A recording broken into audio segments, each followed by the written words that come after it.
For centuries, Nigeria has been a melting pot of creativity where arts and crafts tell stories of history, identity, and resilience. Art is not just a form of expression, it is the heartbeat of a nation, woven into the fabric of its people, their history, and their identity. For centuries, the people of Nigeria have used arts to tell stories, preserve traditions, and connect with their communities. From the intricate bronze sculptures of Benin to the vibrant raffia of the Annangs, these traditions continue to shape Nigeria's cultural landscape. But how do we ensure these timeless arts live on for future generations? We put our cultural heritage, into limelight, like this very artwork, the oil mill. You see, this is one art that could have died. It could have died, but artists now decided to document it, and this thing going anywhere with the current technology we have, in which the oil could be, gotten without passing through all this process. Maybe one machine handling everything, but you see the processes after harvesting the palm fruit, keeping it for some days, and later, slice it and have the fruit out, boil and pound, and then mill it to have the oil. We would have forgotten about this, but artists decided to maintain it. If you go by, you see, I know with time we may not really have much of the traditional things, but without the artists preserving it, either tangible or intangible, those things will be lost. But artists decided to document it for future use. Nowhere that is easy.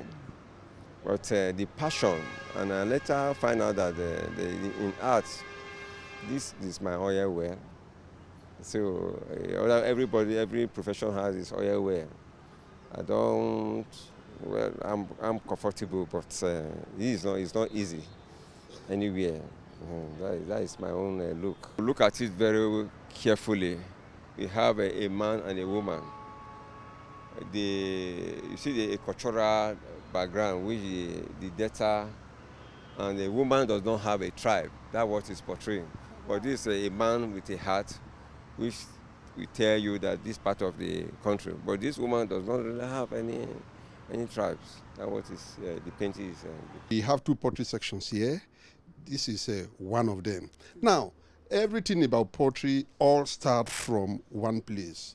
This is the place where all the clays we use, we soak them, and they are washed. After being washed, it is siphoned. The water is siphoned. How do we do that? We can take the clay, bag them, and allow them to begin to allow the water to begin to drop, to drain. Thereafter, when we are done, we bring them to this section for keeps. This is where we keep our clays. Wow. For use. So when we have this one, we allow it to store here. And why do we cover with nylon bags? We cover to allow it to remain in the state it is. That sticky state or workable state it is. So we allow it to be like this. And it can remain like so long it is covered.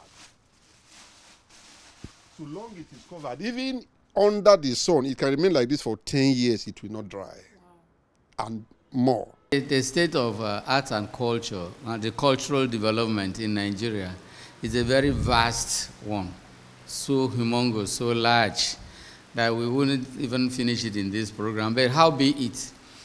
My experience comes out from my working life, having served as a secretary, Traditional Rulers Council of E2, which then embodied, in 1996, which embodied the Biono and E2. And having worked under the longest serving paramount ruler then, east of the Niger, so I can talk with vehemence about the cultural development, the art and cultural development in Akwa Ibom State, Nigeria, vividly.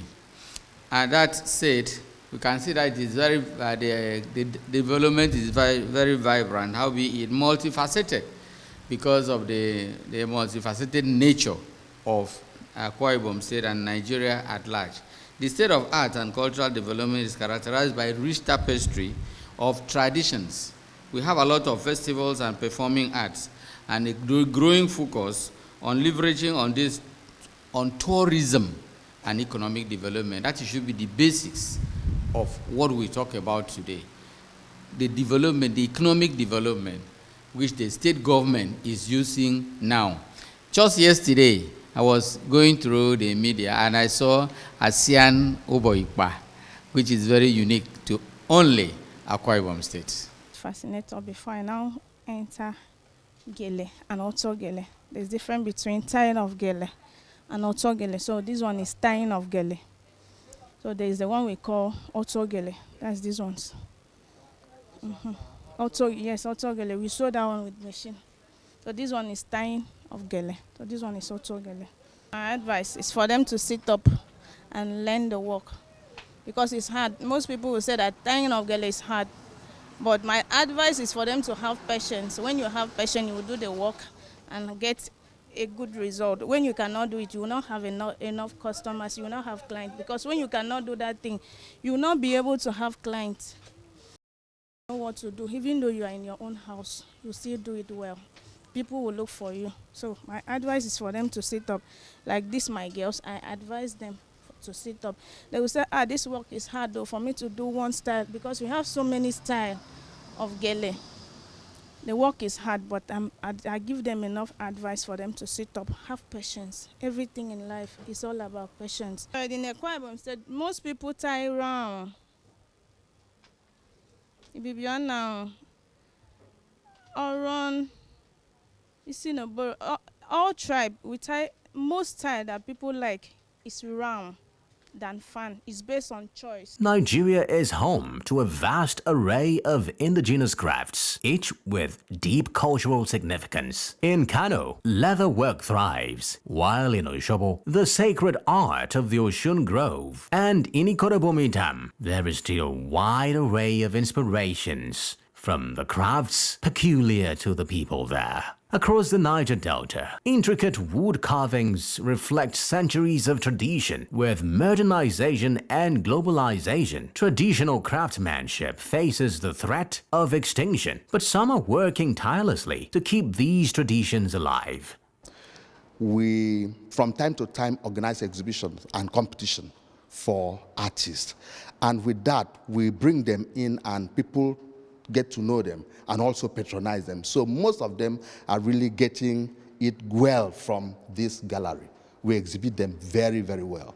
You see, initially, the works of art we had, we term it as crafts. But looking at this craft, you see that is the mother of arts.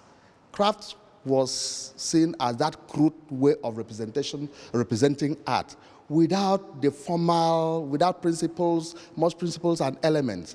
And artists, the growing artists now, represent art based on basic principles and elements of art. And that makes our art to be a classical art, great and good art produced by the budding artists and even the contemporary artists too. No, Nigeria does not actually appreciate art as we, but I believe with time, when they are more educated or informed, why their culture should be appreciated. But there's no information. An average Nigerian is even shy, be a Nigerian, be an African. So who the cultural value, they don't know. All they look at is cars and fashion. So there must be an orientation and information in regard of this or respect of why art should be appreciated, mostly their cultural art as well. We, aside what we do through our wheel, we also have hand built. For example, we have this, a replica of what you have seen outside. So we make hand built designs. We can also use this to turn and to make some additional designs on it. Thereafter, we allow them to dry. After dryer, they are fired. What do I mean by being fired? It means to make it stronger and to totally remove the water content in the clay structure. For example, what I have here, though it is dried to the ordinary eyes, but there is still water content inside. This time around, it is called the chemical water. Though I can place it under the sun for more trial to be hard, but the sun cannot take more than as it is now. We have said, we see that during festive periods, for instance, during the Christmas, the people, we have a lot of persons who will come into Akwa Ibom State with the view they want to visit sites. Would they pay in hard currency? As they are coming in, they patronize our hotels, they eat our foods, they participate in our programs in the state. That also generates money. So if you will play back what happened, I will not forget the 2.0 cultural display at the Christmas village. That is how the economy moves. A lot of persons came there, they assembled there, those who were selling will sell, who are promoting their businesses will do one form of business or the other. Even the arts, the pieces of arts that we sell were bought by foreigners and non-Akwa Ibom persons to also display where they come from. So it contributes from that angle. And you can see that there are certain places like Mary's Laser Ken in Ibiono. Many persons have only read it in pages of papers and books. Now here comes this kind of environment which is internationally accepted arts situation. So when people come like that, they pay, they go in, they watch, and then in the process of that, they interact with us in other forms. Like I said, they can patronize our foods, they can even flying in promotes the Ibom Air that we have, because many of them will have to come by air from their environment. So it contributes to the development of arts and culture and the economy and in terms of economic development. And you would sometimes think the creativity is not there, the originality is not there, that organic stuff of music is not there. And in other arts, it appears everything is AI generated, everything is studio generated, everything is... so sometimes you are thinking it's difficult to appreciate an artist because you don't know the level of work, the level of originality that has gone into. So now that voices can even be modulated, voices can be manufactured, so you are not even sure, did the person sing it? I remember recently where there were songs flying in and purported to have been sung by R. Kelly, who is currently serving prison terms, which were not real, but they sounded too real because the voice was the same. The AI-generated videos were much like him. So I can say that this age is a defining age. It's an age that we need to keep opening our eyes and ears. Yes, a little of the originality and craftsmanship gets lost in the process. But if you have a flexible mind, you'll also enjoy the fact that this digital age is bringing something new. It's bringing something creative. And for us, the consumers, I think we are just in for it. But once you are good, once your sound is good, once your drawing is good, whatsoever you are producing, once it is original, I think it's not also difficult for people to spot it. The consumers are also that smart. So your art is still going to be appreciated if you are able to use them. And you must also be able to transfer that craftsmanship into the digital space to gain traction. The future of Nigerian creativity lies in innovation. Young designers and artists are fusing tradition with modernity, creating breathtaking works that capture both heritage and contemporary vision. Well, exposure, good enough. Let's start with exposure. Good enough, we have with the social media, it helps in putting us in a good light. That is, we have visibility through that. In terms of funding, well, we don't really have that much because, you know, the current situation in the country. People are, you know, rushing for clothing, shelter, and food. So, but certainly we are growing. The future is that it is not dark. We are going to have it right because with much of exhibition, with much of competition, with much of conferences and symposium we organize, certainly artists will still benefit. We are training a lot. So many people, like in the Department of Fine Industrial Art, a lot of people, we have even more students than ever because they have seen the need for art and also decide to come and study art. So the future can't be that bad with artists and even the growing artists. Mostly into research. Most of the material you have here, some of them are research, because I want to let the world know that the youth can make use of the available materials and put into aesthetic uses. It's very, very important because after God is government. If government wants the art and culture to develop, definitely we will make a headway. By this, they should encourage. From one, we let it be imbibed, let it be included into our curriculum. From primary school, we used to have a basket weaving. We make cane chairs in those days. We use bamboo to make kitchen stools and weave a lot of things. At the primary level then, we taught how to sew, hem clothes, and all those are traditional things. You produce broom that is used at home, a whole lot of things. So government has a lot. To start, they have to introduce it in the curriculum, arts and culture, and make it compulsory so that every child who passes through that system will know these are the embodiments of the arts and culture of his or her domain. Carrying forward, that is at the secondary school the same thing. At this university level, we should be taught our own. Once you introduce it to us and it becomes part of us, definitely with time, government has a lot to do. The Ministry of Art and Culture will have to be funded, beautifully funded. I could see sometimes you drive past along, you see camera shooting films along the creeks, doing a whole lot of things in the valleys. You allow the people to see the natural domain of environment, the ecosystem, how the people interact with the environment. So these are things that even the normal persons in the environment would not do until they are being moved by government to doing it.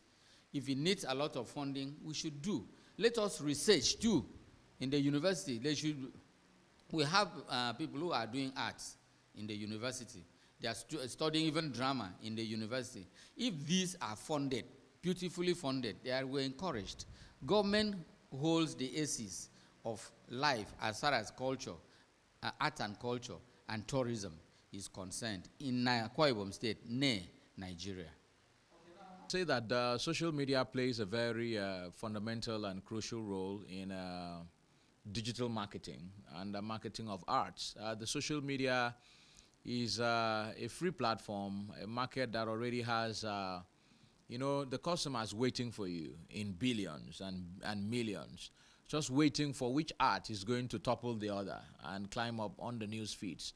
So the social media, in fact, in this age, any artist that does not key into the social media is as good as being extinct, is as good as being dead. So you can see that artists have keyed in, and the social media is a place. So for you to do well, you must grow your pages, you must grow your subscribers, you must grow your reach, you must reach to different demographics, you must appeal to multiple audiences to be able to have a wider audience to reach. And the social media is there. And then for you to be able to, trend successfully, let your music be played, you must understand the various fundamentals of digital marketing.